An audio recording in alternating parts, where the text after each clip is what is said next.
What's up, everybody? I'm finally done. Well, I'm as close to done as physically possible. The only thing I have to do is install two turn signals up front, which I had some, but they burnt out. So I ordered another set of these, which I don't really recommend because they make some weird rattling sound, which makes me think they're not really the greatest. But for 10 bucks, they look retro. I might gut them and put new stuff in them, but as far as things go, it's as good as it gets, kind of thing. So overall, the bike cost me about $2,000, I think, give or take, maybe $100. I painted it twice, which would bring the cost down exponentially, about $300 if I didn't repaint it how I wanted. But I'm happy with how it turned out. It's been a good ride. Well, not it, but it's been a good journey for it.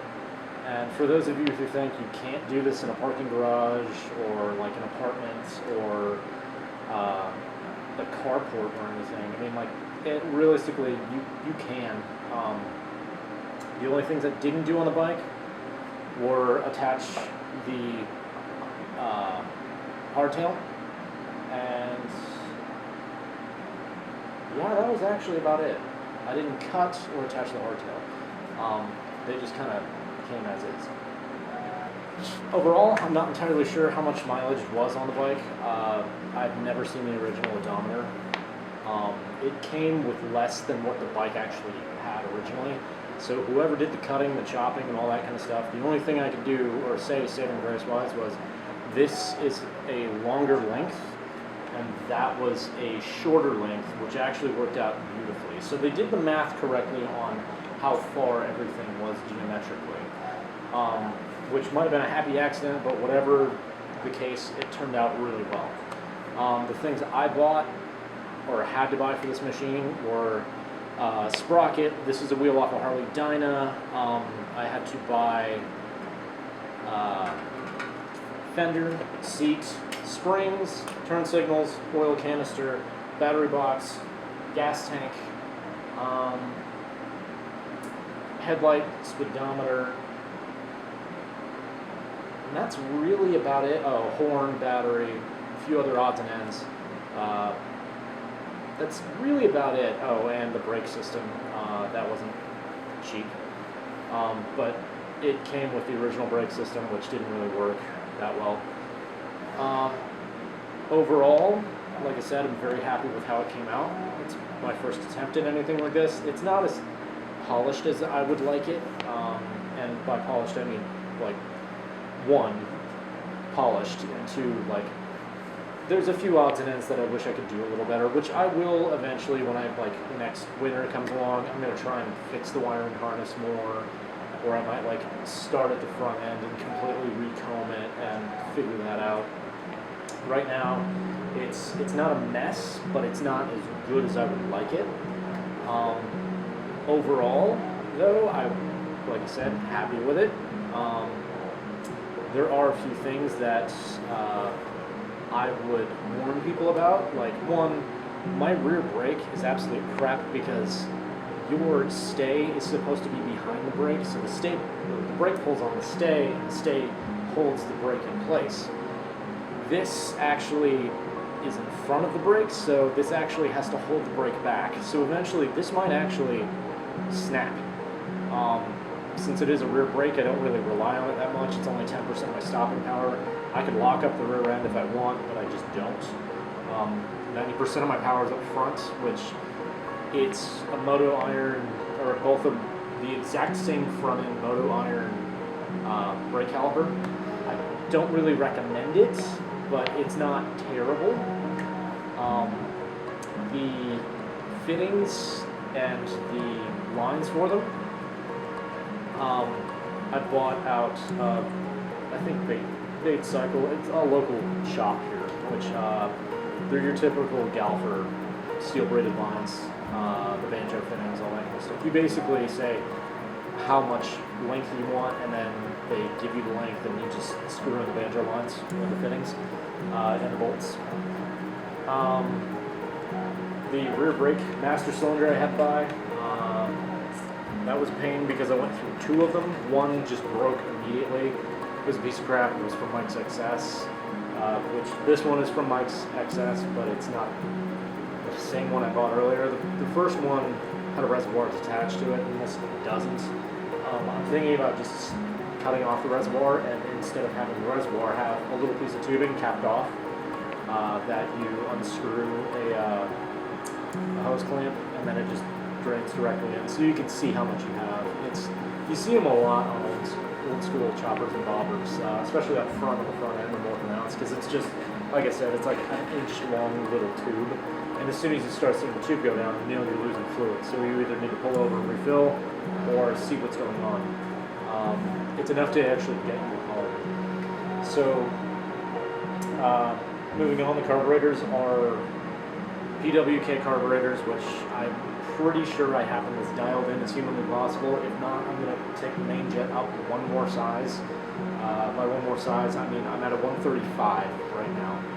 My needle clip position is the second from the top. So position 1 is always at the bottom. So the needle's pulled up as far as it can. That's position 1. So 2, 3, 4, 5. There's 6 positions at all, I believe. And I'm, like I said, 1 from the top. So if I got that wrong, just that's where I am. I'm in Dallas, Texas. That's my elevation. So if you're around the same area or in the same conditions, if you're using these carburetors, that's about what I use for this engine. Every engine's different though, but that's a good starting place. The original, or the carburetors actually came originally with 120s, 110s, and 100s for the mains. That, just throw those the fuck out. They don't work. It immediately runs super lean and pops like crazy. You can't take it on the freeway. It just leans out so bad. The seat was aftermarket as well. It came with one, but I bought another one because I liked this one more. Actually, my fiance got me this for Valentine's Day. Turn signal brackets, as you saw. Turn signals, as you saw. My oil canister was from TC Brothers. I think that and the battery box together came for about like $110-ish. Either way, pretty old school. Front brake is set up like the back brake, except for it's in the correct direction, so your stay is pulling, or sorry, your brake is pulling on the stay. Let's see here. So altogether, Moto Iron, Galfer, Harley wheel from TC Brothers, rear fender from TC Brothers, chopped or bobbed, depending on your definition. Oil canister from TC Brothers. I'm noticing I bought a lot of TC Brothers crap. The exhaust actually came sawed off, so I cut the baffles out of it, and then from, I think, Lowbrow Customs, you can actually measure the inlet for your diameter, and these are just little brass fittings that just go over and make your tubes look nice, or your exhaust pipes look nice. So did that, wrapped it. The spark plug coils, actually I went to Home Depot to get the stays for these, so that was actually pretty good and cheap. I was happy about that, which turns out I need to screw down a little more. The carburetors, Mike's XS, as you know, I decided to paint them. Paint's flaking off. It was a crap idea, decision, whatever. Gas tank is from TC Brothers. Paint's from Sherwin-Williams. You guys saw me paint a little bit.